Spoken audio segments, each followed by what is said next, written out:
보도연맹 사건에 대해서는 일전에 블로그 글을 게시하고 유튜브 영상도 올린 적이 있습니다. 보도연맹 사건에 대해서 유족의 주장을 인정하는 과거사위원회 판단이 나오고 그에 따라서 그 유족들이 국가배상 청구 소송을 청구하는 사례가 있습니다.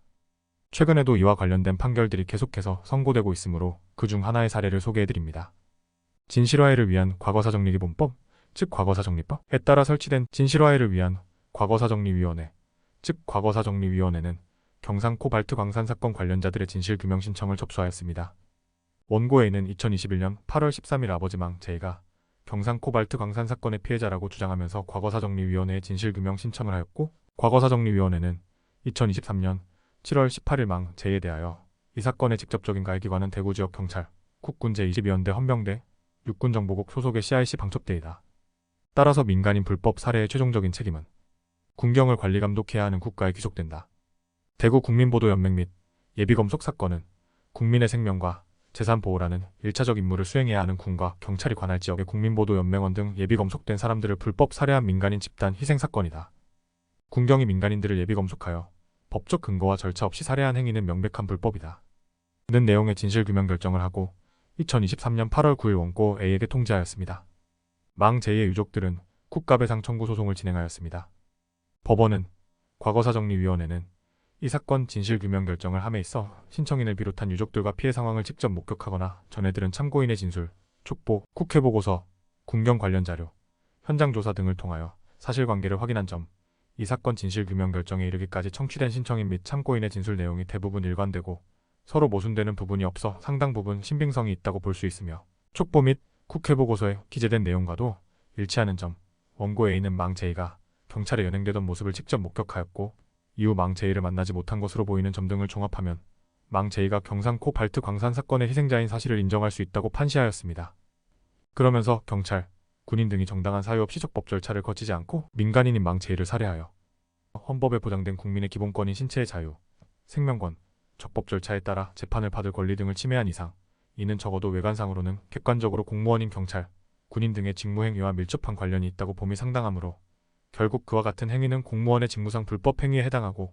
이로 인하여 망 J와 그 유족들이 극심한 정신적 고통을 당하였을 것임은 경험칙상 명백하므로 피고는 특별한 사정이 없는 한재헌 헌법 제27조에 따라 그 소속 공무원의 위법한 직무집행으로 인하여 희생당한 망 J와 그 유족들이 입은 손해를 배상할 의무가 있다 고 판시하였습니다. 피고 대한민국은 원고들은 손해 및 가해자를 안날로부터 3년 또는 불법 행위로부터 5년을 경과하여 이 사건소를 제기하였으므로 원고들의 피고에 대한 손해배상 채권은 시효로 소멸하였다고 항변하였습니다. 국가배상 청구권에 대해서는 피해자나 법정 대리인이 그 손해와 가해자를 안날로부터 3년 또는 불법 행위를 한 날로부터 5년의 소멸시효가 적용됨이 원칙입니다. 그런데 헌법재판소는 2018년 8월 30일 민법 제166조 제1항 제766조 제2항 중 과거사정리법 제1조 제1항 제3호의 민간인 집단 희생사건 같은 항 제4호의 중대한 인권침해 사건 조작 의혹 사건에 적용되는 부분은 헌법에 위반된다는 결정을 선고하였습니다. 따라서 과거사정리법상 민간인 집단 희생사건, 중대한 인권침해 사건, 조작 의혹 사건에서 공무원의 위법한 직무집행으로 입은 손해에 대한 국가배상 청구권에 대해서는 민법 제166조 제1항, 제766조 제2항에 따른 장기소멸시효는 적용되지 않고 국가에 대한 금전 급부를 목적으로 하는 권리의 소멸시효 기간을 5년으로 규정한 국가재정법 제96조 제2항,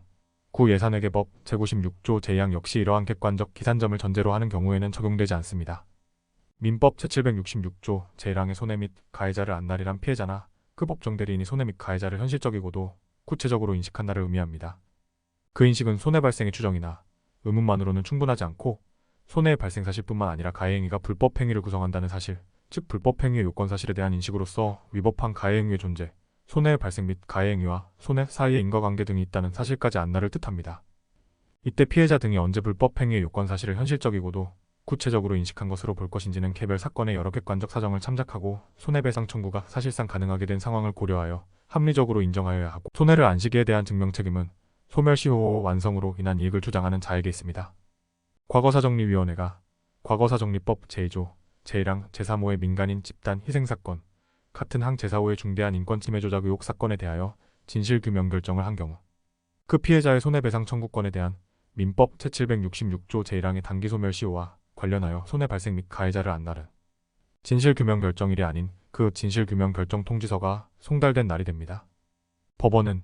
피고의 소멸시 후 항변에 대해 피고는 원고들이 손해 및 가해자를 안시기에 관하여 구체적으로 주장 증명하고 있지 않을 뿐만 아니라 원고들로서는 과거사정리위원회에서 2023년 8월 9일 중대한 인권침해로 인정하는 취지의 진실규명 결정을 하고 원고 A에게 통지함으로써 비로소 이 사건 불법행위로 인한 손해 및 가해자를 명백히 인식하였다고 할 것이고, 위 통지로부터 3년이 경과하기 전인 2023년 10월 31일 이 사건 소가 제기되었음은 기록상 명백하다고 하면서 대한민국의 소멸시 후 항변을 배척하였습니다. 불법행위로 인한 손해배상 채무에 대하여는 별도의 이행 최고가 없더라도 그 채무 성립과 동시에 지연손해금이 발생하는 것이 원칙입니다. 다만 불법행위 시와 변론 종결 시 사이에 장기간의 세월이 경과함으로써 위자료 산정의 기준이 되는 변론 종결 시의 국민소득 수준이나 통화가치 등의 사정이 불법행위 시에 비하여 상당한 정도로 변동한 결과 그에 따라 이를 반영하는 위자료 액수 또한 현저한 증액이 불가피한 경우에는 예외적으로 불법행위로 인한 위자료 배상 채무의 지연손해금은 그 위자료 산정의 기준시인 사실심 변론 종결 당일부터 발생한다고 보아야 합니다. 불법행위로 인한 위자료 배상 채무의 지연손해금이 사실심 변론 종결일부터 기산된다고 보아야 하는 예외적인 경우에는 불법행위 시부터 지연손해금이 가산되는 원칙적인 경우보다 배상이 지연된 사정을 적절히 참작하여 사실심 변론 종결 시에 위자료 원금을 산정할 필요가 있고, 공무원들의 인권침해 행위에 의한 불법행위의 경우 그 행위의 불법성의 정도, 그로 인해 피해자와 가족들이 입은 고통의 내용과 기간, 유사한 사건의 재발을 억제 예방할 필요성 등도 위자료를 산정하는 데 중요한 요소로 고려되어야 합니다.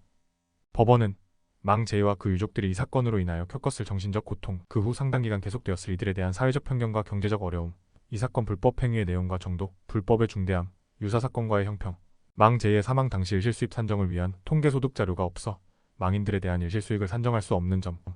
한편 이 사건과 같은 민간인 희생사건은 전쟁이라는 국가 존망의 위급 시기에 사회적 혼란이 야기된 상황에서 발생한 것이라는 상황의 특수성이 존재하는 점 등 이 사건 기록 및 변론에 나타난 여러 사정을 종합하면 망 J에 대하여는 8천만 원, 그 배우자인 N에 대하여는 4천만 원, 그 자녀들인 원고들에 대하여는 각 800만 원을 위자료로 정함이 상당하다고 판시하면서 망인이 된 J와 O의 손해배상금은 상속인들이 상속한다고 판시하였습니다.